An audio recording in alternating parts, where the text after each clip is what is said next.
9,156 tanks and 18,470 armored fighting vehicles. That's how many the Russian military lost between February 24, 2022 and October 31, 2024, according to the General Staff of Ukraine's Armed Forces. If you go by the Oryx numbers, which only cover destroyed equipment of which photo or video evidence is available, the losses are still staggering: 3,536 tanks and 1,723 fighting vehicles. That's more than some countries even have in stock. Russia's large tank reserve is emptying out, and fast. This base was Russia's ultimate fallback, a vast stockpile meant to keep its military rolling, but now it's a shadow of what it used to be. With fewer tanks and vehicles left to send to the front lines, Russia's arsenal is in trouble, deep trouble. But how did this massive reserve start running dry? And just how empty is it? Keep watching to find out. To understand why this base emptying out is such a big deal, we first need to look at where it fits in the hierarchy of military storage in Russia. So let's break it down quickly. According to the French think tank l'Institut Action Résilience, Russia operates 28 major storage and repair sites, with 24 located in the central and eastern military districts. That's where the majority of the country's military assets are concentrated. Among these bases, 9 are specifically dedicated to storing tanks and armored vehicles. But these aren't just warehouses. They play a critical role in supporting operational units and regenerating equipment for the Russian military. These facilities, referred to as the Central Tank Reserve Bases, have been around since the end of World War II, housing various tank models from the Soviet era to the present day. They are managed by the General Directorate of Armored Vehicles of the Ministry of Defense, or GAB2 for short.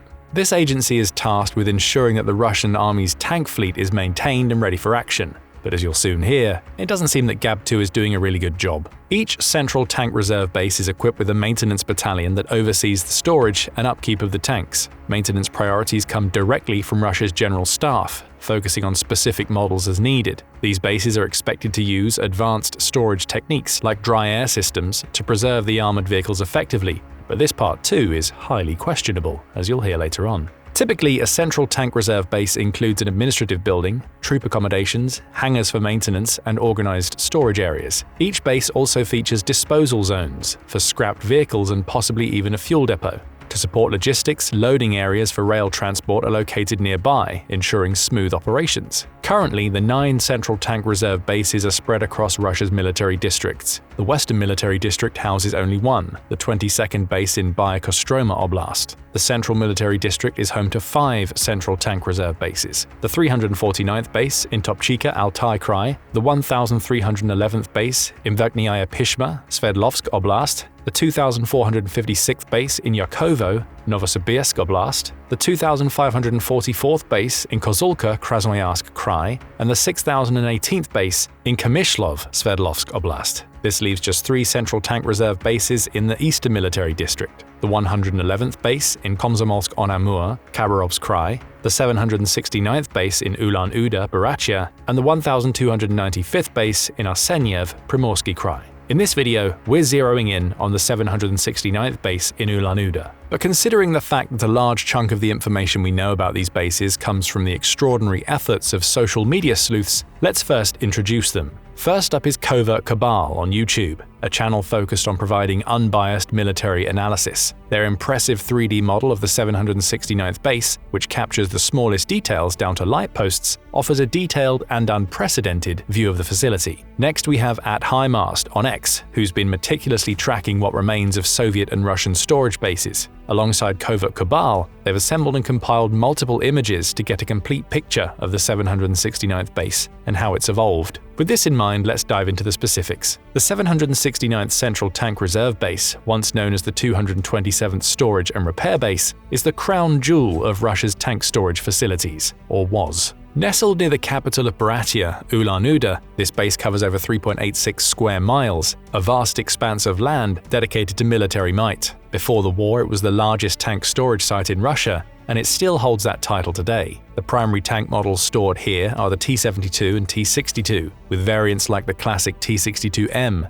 T-72A, T-72B, and the T-72 OBR 1989 making up the bulk of the inventory. Thanks to Covert Cabal's 3D model, we know the base is divided into 3 distinct sections: the northern and southern areas for vehicle storage, and a central section for logistics and supply. Interestingly, you can't simply transition from one section to another. Why? Because each section is surrounded by triple-layered security fences, so movement between them is cumbersome. To go from one section to another, you must exit through a security checkpoint, drive along the main road, and re-enter through another checkpoint. Now, Russia's military isn't exactly known for its efficiency, but this setup seems like a masterclass in military mismanagement, especially when you consider that the terrain surrounding the 769th base adds another layer of complexity. This mountainous area features uneven ground, making indoor storage garages scarce. As a result, most vehicles at this base are left exposed, with only a few maintenance garages and small covered shelters dotting the landscape. Now let's rewind the clock and briefly explore the base's history. This history of transformation and decline will reveal how this once proud facility fell into such a pitiful state. The 769th Central Tank Reserve Base has a history that dates back to the 60s. The first official mention of this base, in the West, appeared in a CIA report from 1964, shortly after the Sino-Soviet split. In the Soviet Union, this was a time of tension and military buildup in response to the perceived threat from China, so the Soviets were shifting significant forces to the east. The CIA report showcased a sprawling complex filled with massive barracks, though almost none of these original structures remain today. By the early 2000s, the base was functioning with somewhat chaotic organization. The southern section stored reserve vehicles, while the northern section housed vehicles in better condition. It's like the north was the VIP area, while the south was left to gather dust. Interestingly, the very top northern section didn't store anything at all back then, yet it was completely sectioned off. Just imagine a whole section dedicated to nothing. This oddity is a perfect reflection of the broader state of the Russian military at the time, where entire units existed without purpose or functionality. Then came 2008, a pivotal year for the Russian military, because that's when the Russian military reform, known as the Sergikov Reform, took place. Now, this wasn't just a tweak here and there, it was a full-on overhaul. The Russian military was set to reduce its strength to 1 million personnel by 2012, which meant cutting down on the number of officers and consolidating the number of military training schools from 65 down to just 10. A similar consolidation was done with the Russian military units and bases. Before the reforms, the Russian ground forces consisted of 24 divisions, including 3 tank divisions, 16 motorized rifle divisions, and 5 machine gun artillery divisions, alongside 2 division-strength military bases located in Armenia and Tajikistan. This structure was bloated and largely ineffective, as only 5 of the motorized rifle divisions were fully operational, and approximately only 13% of army units considered permanently combat-ready. By the end of the reforms, 23 of the 24 divisions were disbanded, consolidated and reconstituted into a formation of 4 tank brigades and 35 motorized rifle brigades. The result? The total number of units and formations in the Russian ground forces went from 1,890 to just 172. This restructuring aimed to create forces in a state of permanent readiness, drastically cutting down on the number of bases and fostering a more agile military, capable of rapid deployment. The 769th base was also part of this restructuring. With tanks left over from the Soviet era but no manpower to operate them, the base essentially became a dumping ground for vehicles. The years following the reform saw a full-on tank stockpiling frenzy, so by 2011, this base was overflowing with tanks. That's why in 2012, a large-scale vehicle disposal plan was launched, targeting 10,000 tanks for destruction. It's important to note that this is where the misconception arises, that Russia still has tens of thousands of tanks in reserve. The reality is quite the opposite. Most of the figures circulating online stem from the Soviet era, but many of the tanks credited to Russia actually now belong to the former Soviet republics like Kazakhstan, Belarus, and even Ukraine. As of February 24, 2022, estimates suggest that Russia had around 17,500 tanks in reserve, but many of those are stored outside and in poor condition. While these tanks could theoretically serve as spare parts for operational units, as many of them do, listing them as tanks in reserve is still misleading. Recent evaluations indicate nearly 6,000 usable tanks remain, but this is also theoretical, as their condition varies significantly, as you'll soon see. Basically, the idea that Russia has vast reserves of functional tanks is nothing but a myth. But let's get back to the 769th base. After Russia invaded Ukraine in 2022, this once mighty base was cleaned out hard. So hard that it experienced the largest reduction of stored tanks across all Russian facilities since the war began. By late 2022, expert analysis revealed that the base was losing its inventory at a staggering rate. Some reports suggested that the base had only 192 combat-ready tanks, with 152 mothballed outside. Another 519 tanks were in storage, while 664 were slated for scrapping. That's a total of 1,375 tanks. Covert Cabal, however, presented an even drier picture of the stock at the facility. According to them, there were only 857 tanks at the facility. As 2023 rolled in, the situation seemed to only get worse. A glance at the satellite imagery confirmed a drastic drop from 857 tanks in late 2022 to just 630 by April 2023. Most of these were T-72 models, with a few T-62s thrown into the mix. Crunch the numbers from before the war, and that's a staggering 70% reduction in stock. At the time, it was truly astonishing to see Russia's largest tank storage facility stripped of so many of its Soviet-era tanks and armored vehicles so quickly. And the worst part, the losses just kept on coming. This brings us to late September of 2024 and the latest findings from Covert Cabal and High Mazd, the findings that clearly show that the 769th base is all but empty. In a video posted on September 28, 2024, Covert Cabal showed that the decline in the number of tanks stored at the 769th base had accelerated dramatically. Previously, from September 2023 to May 2024, the base had lost 48 tanks, averaging less than 7 tanks per month. However, between May and September 2024, the base lost a staggering 79 tanks in just 4 months, which translates to an alarming average of almost 20 tanks per month. This represents a threefold increase in the rate of decline. Now, there was some speculation that winter was to blame, as the cold weather would put the brakes on tank maintenance and logistics. However, the data from the previous summer throws a wrench in that theory. You see, from April to September 2023, tank numbers at the base actually increased by 48. At the time, this unexpected surge had everyone scratching their heads about the sudden shift in dynamics. It also posed additional questions about the reasons behind the current accelerating losses. One of the explanations offered was that another consolidation of equipment was taking place. Recent satellite imagery backed this theory to a degree, as it revealed a flurry of activity at the base, with tanks being loaded onto trains for transport. It looked like Russia was possibly consolidating its tank inventory at a larger base further west. Why west? Because the further west those tanks are, the easier it is to redeploy them to Ukraine if needed. Plus, the only bases located east of the 769th base were the 95th and the 111th, and they had already been almost completely depleted by mid-2023. The other explanation is more straightforward. Russia is replacing its lost tanks. Given the mounting losses from Russia's relentless onslaught across Ukraine's eastern front during the summer and autumn, this explanation is more plausible.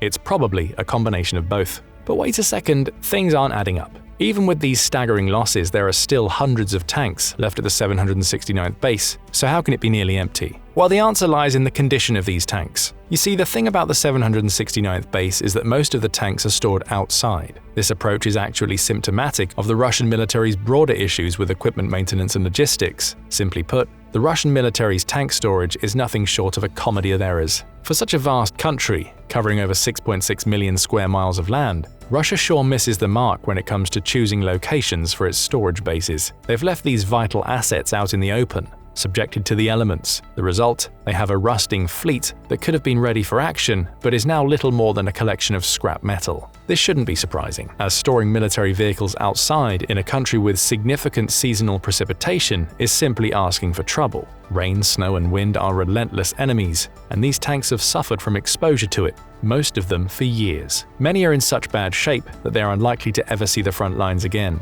In contrast, while the US has the luxury of storing equipment in dry, desert-like conditions, think of Davis-Monthan Air Force Base in Arizona, Russia is stuck with storage facilities that are little more than open-air scrapyards. Even locations like Ulan-Ude, which has relatively low yearly precipitation, aren't ideal for long-term storage when half your tanks are rusting away. That's why the Russians have even resorted to some questionable practices, like using tubes fitted to gun tank barrels to pump air inside. While this might help to a degree with lowering humidity, it's still a band-aid solution for a much larger problem. To make matters worse, many tanks stored at the 769th base have been stripped for parts. This trend illustrates Moscow's seemingly desperate reliance on deploying aging and damaged tanks, a grim testament to the staggering equipment losses they've faced throughout the conflict. So what you end up with are tanks without turrets in recycling zones, which are essentially useless. Yet they continue to occupy precious storage space and add to the total number of tanks counted at the base. But if you truly look at the remaining tanks at this facility, you'll see a collection of rusting hulks of metal. rather than a fighting force. Nearly half of the remaining tanks are in such bad shape, they seem like relics from a bygone era, left to gather dust. The images show that these tanks are packed so tightly that any hope of maintenance is a lost cause. It's abundantly clear that the Russian military is playing a risky game with its aging arsenal, a game that helped to transform the 769th base into essentially a tank burial ground. But this base isn't just a ghost town for tanks, it's also a resting place for a host of other fighting vehicles ready to tell their own tale of neglect. Now, if you look at the numbers of the fighting vehicles stored at the 769th base, you might get a different impression. After all, the number of these vehicles, particularly the BMP models, has remained steady over the past 4 months, currently sitting at 509. Of course, this is still a significant drop from the pre-war figure of 919, about a 45% decline to be exact. But let's be real, those remaining BMPs aren't in any better shape than the tanks. Though it's hard to get a complete picture from satellite imagery, many appear to be missing turrets, just like the tanks. Others show telltale signs of neglect, with top passenger doors left wide open, exposing the interior to the elements. It's almost as if these vehicles are being put out to pasture, rather than prepared for action. Upon closer inspection, you can see that around 25 to 50% of these vehicles have visible defects, and that's just what can be seen from the overhead shots. Covert Cabal estimates that there are only 160 BMPs left that could realistically be brought back into service without major repairs that would likely cost more than these vehicles are even worth in their current state. Interestingly, right after Covert Cabal's September 28th video, satellite imagery was updated, revealing a slight change in the number of fighting vehicles. 19 BMPs had been suddenly added to the base, and where they came from is anyone's guess. But here's the thing, it almost doesn't matter how many BMPs are added to the base or left there. Why? Because they're primarily the BMP-1 model, which is almost 60 years old. Yes, you heard that right, 60. While the BMP-1 was once celebrated for its firepower and mobility, today it pales in comparison to modern armored fighting vehicles. It features a meager 73mm smoothbore gun and a 7.62mm machine gun, which simply can't compete with the advanced armaments found on contemporary IFVs. The design of the BMP-1 reveals even more flaws. The hull offers protection against small arms fire and splinters, but that's about it. Its armor is inadequate against today's battlefield threats, leaving troops vulnerable in a world where armor-piercing rounds are the norm. It's like bringing a knife to a gunfight, an outdated strategy that won't win you any battles. Its mobility, once a strong point, has also suffered.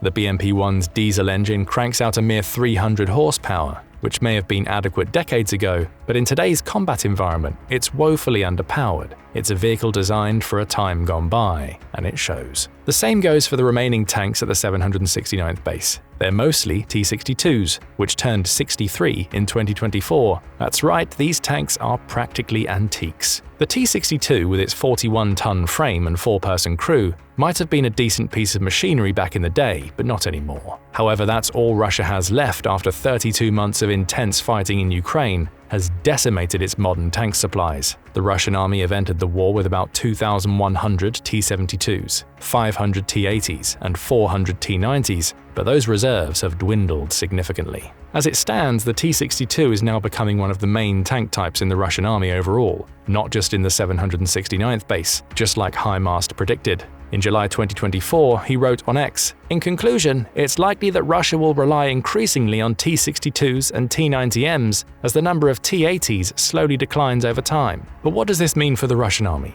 Well, the T-62 has thinner armor, a mere 115mm main gun, and wait for it, a human loader. This isn't exactly cutting-edge warfare tech. That's why these tanks are easily outmatched by Ukraine's more modern T-64s, and are susceptible to mines, drones, artillery, and missiles. Analyst Andrew Perpetua summed it up perfectly. The T-62s are vaguely useful, but only by 1980s standards. With Russia's production of new tanks lagging behind due to financial woes, lack of skilled workers, and missing parts, it seems that these T-62s are the best the Russian military can muster in a pinch. So where does this leave the 769th Central Tank Reserve Base? Well, the situation is far from rosy. The massive drops in equipment previously recorded can largely be attributed to the onset of war and subsequent mobilization efforts. Now, though, the decline is primarily a grim reflection of the relentless losses on the battlefield. Sure, the base retains approximately 65% of its pre-war tanks and 55% of its BMPs, However, these figures aren't entirely indicative of operational strength. Once you factor in the actual condition of these vehicles, the numbers plummet. Covert Cabal estimates that less than 50% of the tanks are in a viable state, and the BMPs, it's less than 30. A sorry state of affairs. In essence, the 769th base has become nothing more than a dumping ground for rusted relics and damaged equipment.